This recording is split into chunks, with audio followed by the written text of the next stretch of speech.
Railway station पर रो रही लड़की को एक अनजान लड़के ने सहारा दिया। बाद में उसकी असली पहचान जानकर सब हैरान रह गए। शाम के करीब 6 बजे का समय था। आसमान पर हल्के बादल छाए हुए थे और बीच बीच में ठंडी हवा चल रही थी। शहर का सबसे व्यस्त रेलवे स्टेशन हमेशा की तरह यात्रियों की भीड़ से भरा हुआ था। कोई ट्रेन पकड़ने के लिए भाग रहा था, कोई अपने परिवार से मिलकर भावुक हो रहा था, तो कोई सामान उठाए प्लेटफॉर्म बदलने की जल्दी में था। लाउडस्पीकर पर लगातार ट्रेनों की घोषणाएं हो रही थी। चाय और समोसे बेचने वालों की आवाजें पूरे स्टेशन में गूंज रही थी। इसी भीड़ के बीच प्लेटफॉर्म नंबर 3 के एक कोने में लगभग 23 वर्ष की एक लड़की बेंच पर बैठी थी। उसका नाम नंदिनी था। उसने हल्के गुलाबी रंग का साधारण सूट पहन रखा था। उसके चेहरे पर मासूमियत थी, लेकिन इस समय उसकी आंखें लगातार आंसुओं से भरी हुई थी। वो बार बार अपने बैग की जिप खोलकर देखती, फिर निराश होकर उसे बंद कर देती। उसके हाथ कांप रहे थे और चेहरे पर डर साफ दिखाई दे रहा था। कुछ घंटे पहले तक नंदिनी के चेहरे पर उम्मीद थी। वो अपने छोटे से शहर से इस बड़े महानगर में एक प्रतिष्ठित कंपनी के इंटरव्यू के लिए आई थी। उसके माता पिता ने बड़ी मुश्किल से पैसे जोड़कर उसकी यात्रा का खर्च उठाया था। घर से निकलते समय उसकी मां ने उसके माथे पर हाथ रखकर कहा था, बेटी, हमें तुम पर भरोसा है, मेहनत करना, बाकी भगवान सब अच्छा करेंगे। नंदिनी ने भी मुस्कुराकर वादा किया था कि वो अपने माता पिता का सपना जरूर पूरा करेगी। लेकिन स्टेशन पर उतरते ही सब कुछ बदल गया। भीड़ का फायदा उठाकर किसी जेब कतरे ने उसका पर्स और मोबाइल दोनों चुरा लिए। पर्स में पैसे, एटीएम कार्ड, पहचान पत्र और इंटरव्यू से जुड़े सभी जरूरी कागज थे। मोबाइल में परिवार के नंबर और जरूरी जानकारी थी। जब तक उसे चोरी का एहसास हुआ, तब तक बहुत देर हो चुकी थी। उसने घबराकर आसपास लोगों से मदद मांगी। किसी ने कहा, रेलवे पुलिस के पास जाओ। किसी ने बिना सुने ही आगे बढ़ जाना बेहतर समझा। कुछ लोगों ने उसे शक की नजर से देखा, जैसे वो कोई झूठी कहानी सुना रही हो। लगभग 2 घंटे तक इधर उधर भटकने के बाद नंदिनी पूरी तरह टूट चुकी थी। न उसके पास खाने के पैसे थे, न रहने की कोई जगह। ऊपर से उसके इंटरव्यू का समय अगली सुबह था। वो थककर उसी बेंच पर बैठ गई और अपने आंसू रोक नहीं पाई। उसी समय स्टेशन के मुख्य प्रवेश द्वार से लगभग 27 वर्ष का एक युवक अंदर आया। उसका नाम सौरभ था। उसने हरा रंग की सादा फुल स्लीव शर्ट, काले रंग की पैंट और साधारण जूते पहन रखे थे। उसके कंधे पर एक छोटा सा बैग था। पहली नजर में वह किसी आम नौकरी पेशा युवक जैसा ही लग रहा था। सौरभ किसी काम से शहर आया था और अब अपनी अगली ट्रेन का इंतजार कर रहा था। वो भीड़ के बीच से गुजर रहा था कि अचानक उसकी नजर रोती हुई नंदिनी पर पड़ी। वो कुछ पल के लिए रुक गया। आसपास दर्जनों लोग थे, लेकिन किसी ने भी उस लड़की की सुध नहीं ली थी। सौरभ ने पहले दूर से देखा कि कहीं उसके परिवार का कोई सदस्य आसपास तो नहीं है। जब उसे यकीन हो गया कि नंदिनी अकेली है, तब वो धीरे धीरे उसकी ओर बढ़ा। उसने बेंच से थोड़ी दूरी बनाकर विनम्र आवाज में कहा, माफ कीजिए, अगर आपको मेरी बात बुरी न लगे तो क्या मैं आपकी किसी तरह मदद कर सकता हूं?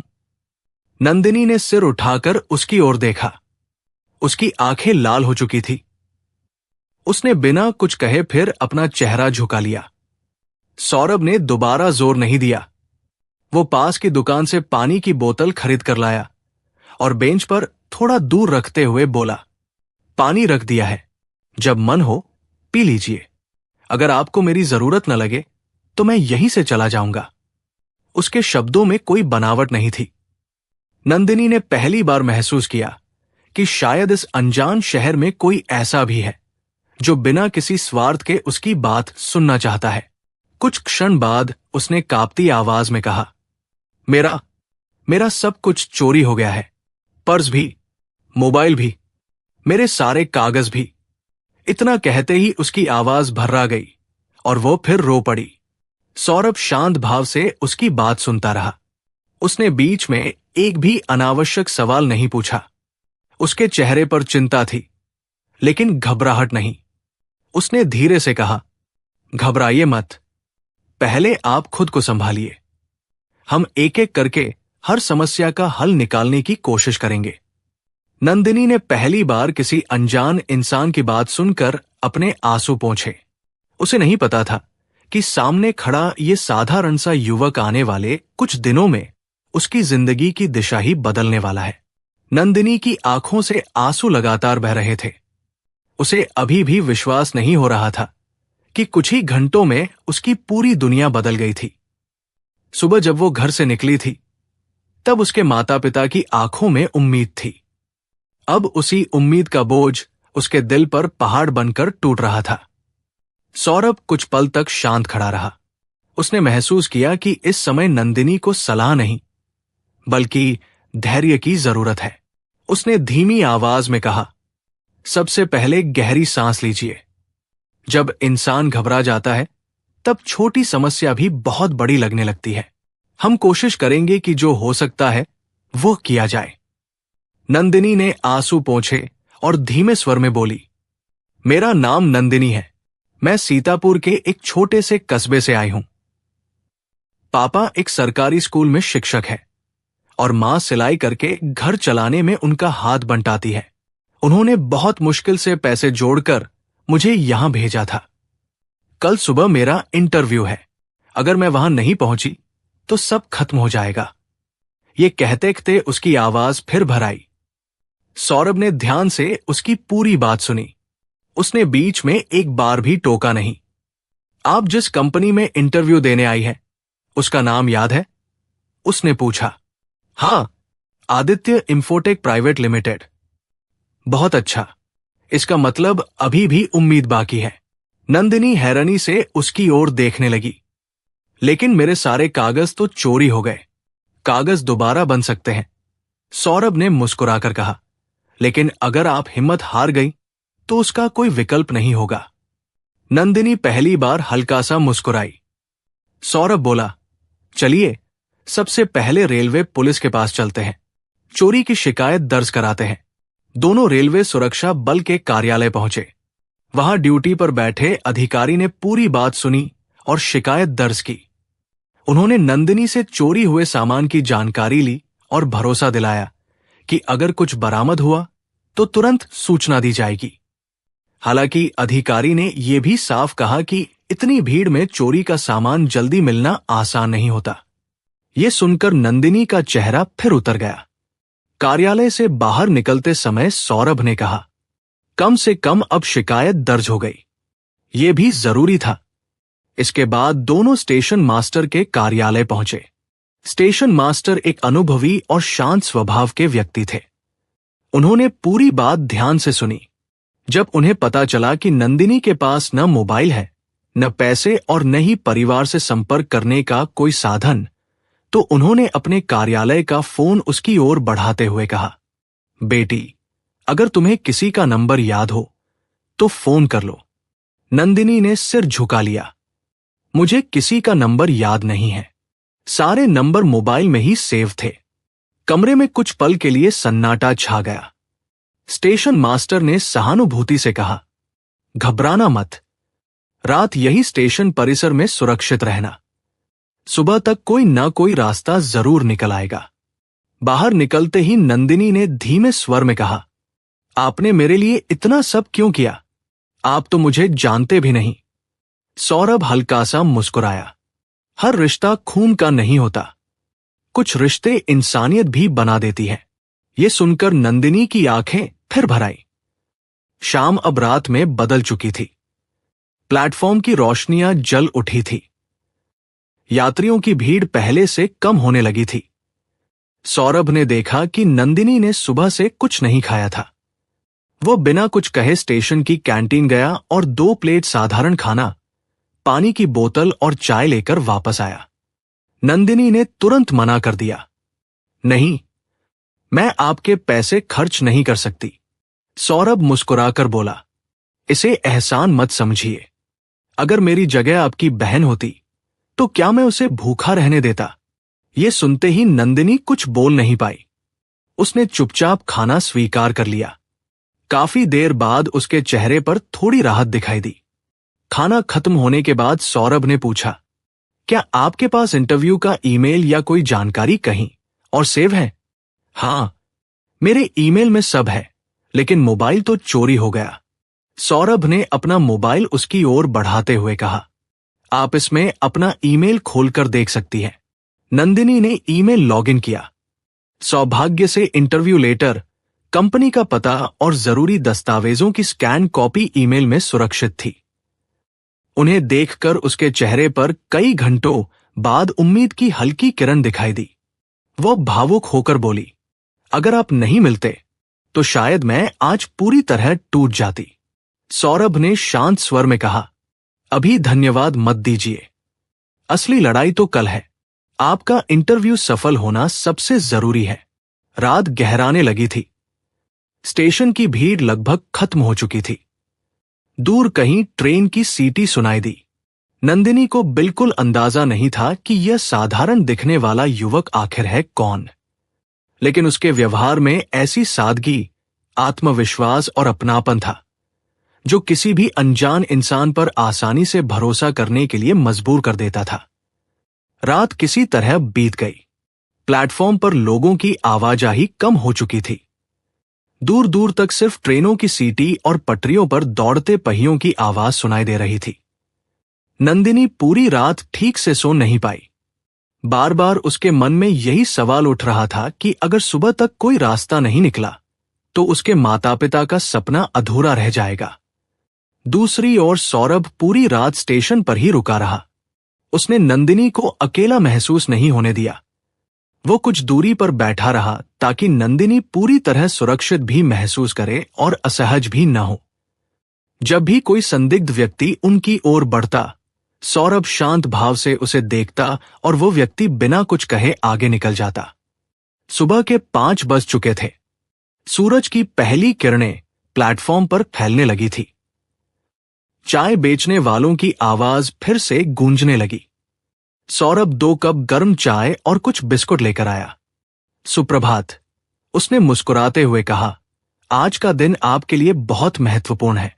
हिम्मत रखिए। नंदिनी ने चाय लेते हुए धीमे स्वर में कहा, आपने मेरे लिए जो किया है उसे मैं कभी भूल नहीं पाऊंगी। सौरभ मुस्कुराया, जब आप अपने पैरों पर खड़ी होकर अपने माता पिता का सपना पूरा कर लेंगी, वही मेरे लिए सबसे बड़ा धन्यवाद होगा। चाय पीने के बाद सौरभ ने अपने मोबाइल से कंपनी की आधिकारिक वेबसाइट खोली और नंदिनी का इंटरव्यू लेटर फिर से डाउनलोड कर दिया। उसने पास ही एक साइबर कैफे खुलने का इंतजार किया। जैसे ही दुकान खुली, दोनों वहां पहुंचे और ईमेल में मौजूद दस्तावेजों की प्रिंट कॉपी निकलवा ली। कागज हाथ में आते ही नंदिनी की आंखों में फिर से उम्मीद लौट आई। अब तो मैं इंटरव्यू दे सकती हूं? उसने उत्सुकता से पूछा। बिल्कुल, सौरभ ने कहा, मेहनत आपकी है, बस आत्मविश्वास मत खोइए। उसी समय नंदिनी को अपने बैग की अंदरूनी जेब में एक छोटी सी डायरी मिली। उसमें उसके पिता ने कुछ जरूरी फोन नंबर लिख रखे थे। घबराहट में उसने रात भर बैग ठीक से देखा ही नहीं था। वो खुशी से बोली, सौरभ जी, नंबर मिल गया।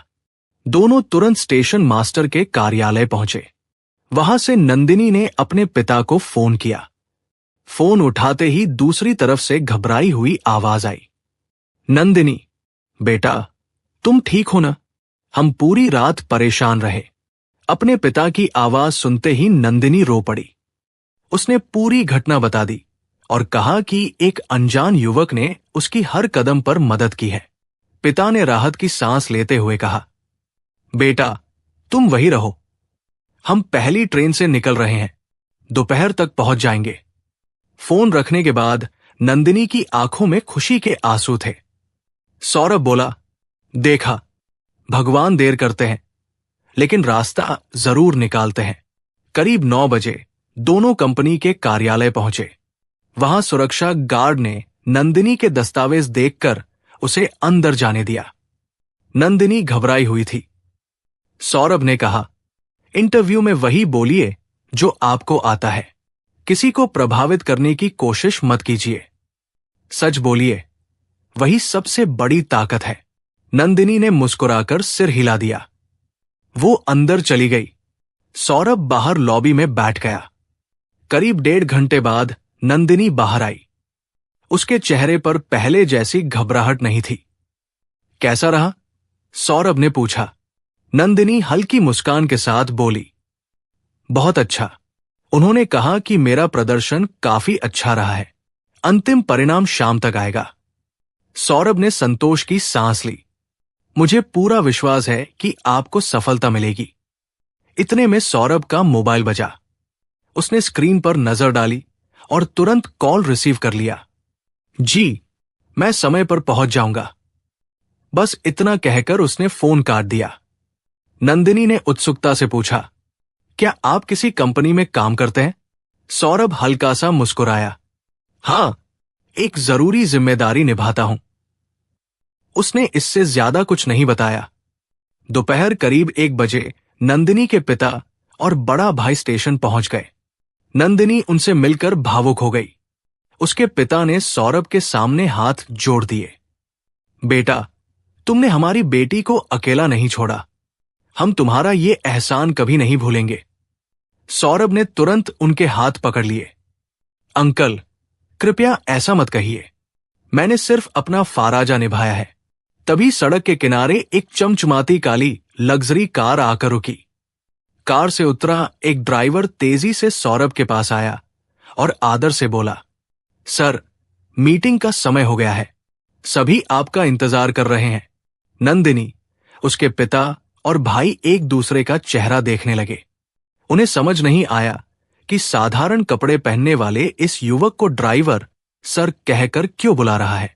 सौरभ ने मुस्कुराकर नंदिनी की ओर देखा और कहा, अब मुझे चलना होगा।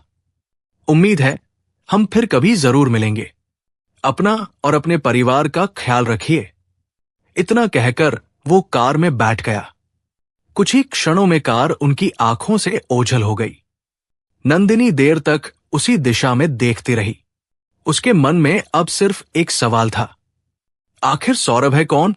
सौरभ के जाने के बाद भी नंदिनी की नजरें उसी सड़क पर टिकी रहीं, जहां कुछ क्षण पहले वो काली लग्जरी कार ओझल हुई थी। उसके मन में एक ही सवाल बार बार घूम रहा था, आखिर सौरभ कौन है? साधारण हरा शर्ट और काली पैंट पहनने वाला वह युवक आखिर किस मीटिंग में जा रहा था, जहां उसके लिए इतनी महंगी कार और ड्राइवर इंतजार कर रहे थे? नंदिनी के पिता ने उसके कंधे पर हाथ रखा और कहा, बेटी, कुछ लोग अपने अच्छे कामों का कभी दिखावा नहीं करते। शायद सौरभ भी उन्हीं लोगों में से एक है। नंदिनी ने धीरे से सिर हिला दिया, लेकिन उसके मन की जिज्ञासा कम नहीं हुई। उसी समय उसके मोबाइल पर कंपनी का ईमेल आया। उसने तुरंत ईमेल खोला। कुछ सेकंड बाद उसके चेहरे पर खुशी की चमक फैल गई। पापा, मेरा चयन हो गया। ये सुनते ही उसके पिता की आंखों में आंसू आ गए। उन्होंने भगवान का धन्यवाद किया और बेटी को गले लगा लिया। उसका बड़ा भाई भी खुशी से झूम उठा। ईमेल में लिखा था कि अगले दिन सुबह 10 बजे उसे कंपनी के मुख्य कार्यालय में नियुक्ति से संबंधित औपचारिकताएं पूरी करने के लिए पहुंचना होगा। अगले दिन सुबह पूरा परिवार समय से पहले कंपनी पहुंच गया। सामने कांच से बनी बहुमंजिला इमारत धूप में चमक रही थी। रिसेप्शन पर बैठे कर्मचारी ने नंदिनी के दस्तावेज देखे और मुस्कुराते हुए कहा, मैडम, आपका स्वागत है। कृपया 5वीं मंजिल के कॉन्फ्रेंस हॉल में पहुंच जाइए। आज सभी नए कर्मचारियों का ओरिएंटेशन प्रोग्राम है। नंदिनी अपने पिता के साथ लिफ्ट में चढ़ गई। कॉन्फ्रेंस हॉल बेहद भव्य था। वहां लगभग 50 नए कर्मचारी बैठे थे। मंच पर कंपनी का बड़ा सा लोगो लगा था। सभी लोग कंपनी के चेयरमैन के आने का इंतजार कर रहे थे। एक कर्मचारी दूसरे से कह रहा था, सुना है हमारे चेयरमैन बहुत बड़े उद्योगपति हैं, लेकिन बहुत कम लोगों से मिलते हैं। दूसरा बोला, मैंने तो आज तक उनकी सिर्फ अखबार में तस्वीर देखी है। नंदिनी भी उत्सुकता से मंच की ओर देखने लगी। कुछ ही देर बाद पूरे हॉल की लाइटें हल्की हो गई। दरवाजा खुला और कंपनी के कई वरिष्ठ अधिकारी अंदर आए। उनके पीछे वही काली लग्जरी कार का ड्राइवर दिखाई दिया जिसे नंदिनी पिछले दिन देख चुकी थी। अचानक पूरा हॉल खड़ा हो गया। नंदिनी ने भी सबको देखकर सम्मान में खड़े होना उचित समझा। तभी दरवाजे से एक परिचित चेहरा अंदर आया। हरा शर्ट की जगह अब उसने गहरे ग्रे रंग का शानदार बिजनेस सूट पहन रखा था। उसके चेहरे पर वही सादगी भरी मुस्कान थी। नंदिनी की आंखें आश्चर्य से फैल गई। सर, सौरभ जी। उसके मुंह से अनायास यही शब्द निकले। मंच पर पहुंचते ही सभी वरिष्ठ अधिकारी एक साथ बोले, गुड मॉर्निंग सर। पूरा हॉल तालियों से गूंज उठा। नंदिनी और उसके पिता अवाक रह गए। उन्हें अब समझ आया कि जिस इंसान ने स्टेशन पर पूरी रात उनकी मदद की थी वही इस विशाल कंपनी का मालिक था। सौरभ ने मंच से सभी नए कर्मचारियों का स्वागत किया। उसने अपने भाषण में कहा, किसी भी कंपनी की सबसे बड़ी ताकत उसकी इमारत या पैसा नहीं, बल्कि उसके ईमानदार कर्मचारी होते हैं। यहां हर व्यक्ति को उसके काम और प्रतिभा के आधार पर सम्मान मिलेगा। उसकी नजर कुछ क्षणों के लिए नंदिनी पर पड़ी, लेकिन उसने किसी विशेष पहचान का संकेत नहीं दिया।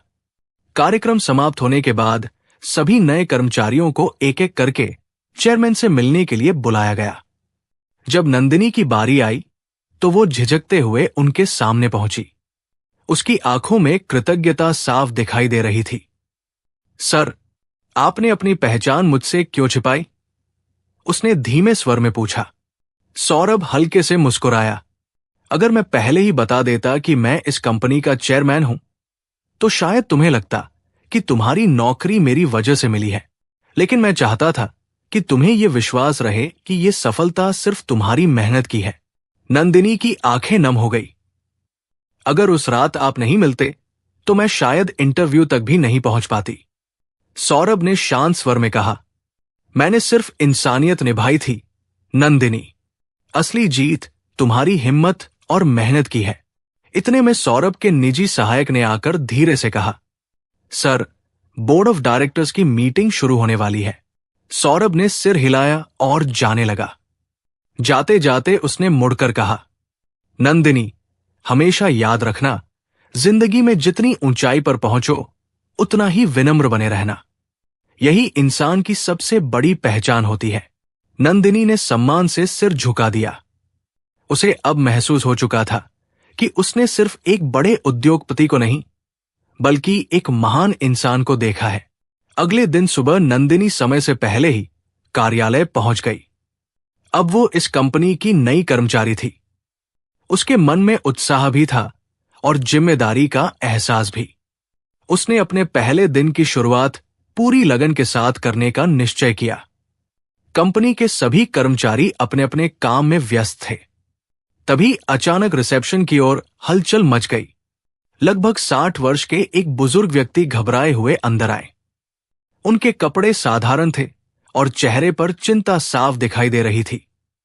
रिसेप्शन पर मौजूद कर्मचारी ने उन्हें रोकते हुए पूछा, जी, आपको किससे मिलना है? बुजुर्ग ने कांपती आवाज में कहा, मुझे सौरभ जी से मिलना है। मेरी बेटी का ऑपरेशन है। मैंने बहुत जगह मदद मांगी, लेकिन कहीं से सहायता नहीं मिली। किसी ने कहा कि अगर सौरभ जी तक बात पहुंच जाए तो शायद मेरी मदद हो जाए। कुछ कर्मचारियों ने उन्हें बैठने के लिए भी नहीं कहा।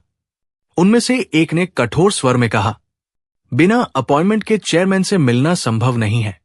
बुजुर्ग निराश होकर वहीं खड़े रह गए। ये दृश्य नंदिनी देख रही थी। उसे तुरंत रेलवे स्टेशन वाली रात याद आ गई।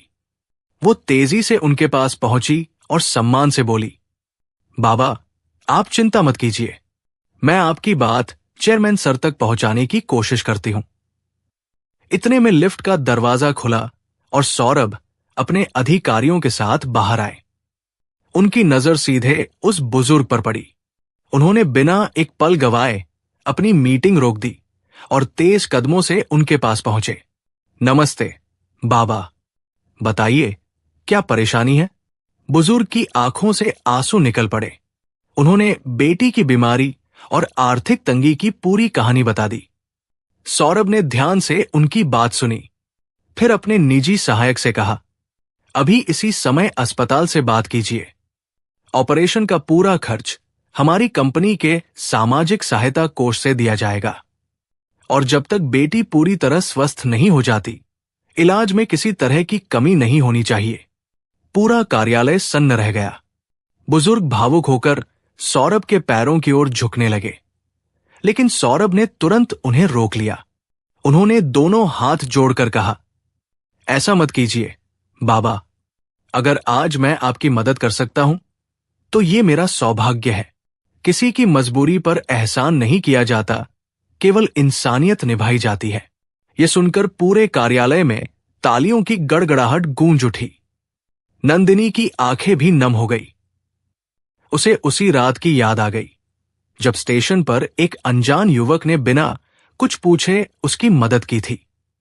कुछ दिनों बाद कंपनी में नए कर्मचारियों के लिए सम्मान समारोह आयोजित किया गया। कार्यक्रम के अंत में सौरभ मंच पर आए और बोले, आज मैं आप सबको एक छोटी सी घटना सुनाना चाहता हूं। उन्होंने बिना नाम बताए रेलवे स्टेशन की पूरी घटना सुनाई। सभी कर्मचारी ध्यान से सुनते रहे। फिर मुस्कुराते हुए उन्होंने कहा, उस दिन मैंने किसी की मदद इसलिए नहीं की थी क्योंकि मैं इस कंपनी का चेयरमैन हूं। मैंने मदद इसलिए की क्योंकि मैं सबसे पहले एक इंसान हूं। इतना कहते हुए उन्होंने नंदिनी को मंच पर बुलाया। नंदिनी घबराते हुए मंच पर पहुंची। सौरभ ने सभी कर्मचारियों से कहा, इनका चयन केवल इनकी योग्यता और मेहनत के आधार पर हुआ है। इन्होंने कठिन परिस्थितियों में भी हार नहीं मानी। हमें ऐसे लोगों से सीख लेनी चाहिए। पूरा सभागार तालियों से गूंज उठा। नंदिनी ने माइक संभालते हुए भावुक स्वर में कहा, उस रात मुझे लगा था कि दुनिया में कोई अपना नहीं है, लेकिन सौरभ सर ने मुझे सिखाया कि अच्छे लोग आज भी मौजूद हैं। अगर उन्होंने उस दिन मेरा साथ न दिया होता तो शायद मैं आज यहां खड़ी नहीं होती। कार्यक्रम समाप्त होने के बाद सौरभ ने नंदिनी और उसके परिवार से मुलाकात की। नंदिनी के पिता ने मुस्कुराते हुए कहा, बेटा, भगवान ने तुम्हें दौलत इसलिए दी है क्योंकि तुम्हारे दिल में इंसानियत है। सौरभ ने विनम्रता से उत्तर दिया, अंकल, दौलत की असली कीमत तभी है जब उससे किसी की जिंदगी में उम्मीद लौट आए। उस दिन नंदिनी ने मन ही मन एक संकल्प लिया कि जैसे सौरभ ने बिना किसी स्वार्थ के उसकी मदद की थी, वैसे ही वो भी जीवन में जहां भी किसी जरूरतमंद को देखेगी, उसकी मदद करने से कभी पीछे नहीं हटेगी। समय बीतता गया। नंदिनी अपनी मेहनत और ईमानदारी से कंपनी की सबसे भरोसेमंद कर्मचारियों में शामिल हो गई। दूसरी ओर सौरभ पहले की तरह सादगी से लोगों की मदद करता रहा। बहुत कम लोग जानते थे कि करोड़ों की कंपनी का मालिक अक्सर साधारण कपड़ों में निकलकर लोगों की परेशानियां समझता है। रेलवे स्टेशन की वो एक रात नंदिनी की जिंदगी बदल गई थी। उस दिन उसने सीखा कि इंसान की पहचान उसके कपड़ों, पद या धन से नहीं होती। सच्ची पहचान उसके व्यवहार, उसके संस्कार और मुश्किल समय में बढ़ाए गए मदद के हाथ से होती है। समय के साथ नंदिनी ने अपने काम, ईमानदारी और मेहनत से कंपनी में एक अलग पहचान बना ली। लेकिन उसने कभी उस रात को नहीं भुलाया जब रेलवे स्टेशन की एक बेंच पर बैठी वो पूरी तरह टूट चुकी और एक अनजान युवक ने बिना किसी स्वार्थ के उसका हाथ थाम लिया था। दूसरी ओर सौरभ भी पहले की तरह सादगी से लोगों की मदद करता रहा। उसके लिए किसी की सहायता करना कोई एहसान नहीं, बल्कि इंसानियत का सबसे बड़ा फाराजा था। वो हमेशा यही मानता था कि इंसान की असली पहचान उसके पद, पैसे या कपड़ों से नहीं, बल्कि उसके व्यवहार, विनम्रता और दूसरों के लिए किए गए अच्छे कर्मों से होती है। उस दिन नंदिनी ने सिर्फ एक नौकरी नहीं पाई थी, बल्कि जिंदगी का सबसे बड़ा सबक भी सीखा था। मुश्किल समय में जो बिना किसी स्वार्थ के आपका साथ दे, वही सबसे अमीर इंसान होता है। अगर आपको यह भावनात्मक और प्रेरणादायक कहानी पसंद आई हो तो इसे एक लाइक जरूर करें। ताकि हमें ऐसी और दिल छू लेने वाली कहानियां बनाने की प्रेरणा मिलती रहे। कमेंट करके जरूर बताइए, इस कहानी का कौन सा हिस्सा आपको सबसे ज्यादा भावुक कर गया। इस कहानी को अपने दोस्तों और परिवार के साथ शेयर करें ताकि ये खूबसूरत संदेश ज्यादा से ज्यादा लोगों तक पहुंच सके। और अगर आप ऐसी ही नई नई प्रेरणादायक, भावुक और दिल को छू लेने वाली कहानियां सबसे पहले देखना चाहते हैं तो हमारे चैनल को सब्सक्राइब करना बिल्कुल न भूलें और बेल आइकन को दबाकर ऑल नोटिफिकेशंस ऑन कर लें। मिलते हैं अगली एक नई प्रेरणादायक और दिल को छू लेने वाली कहानी के साथ। तब तक अपना और अपने परिवार का ख्याल रखिए। जय हिंद दोस्तों।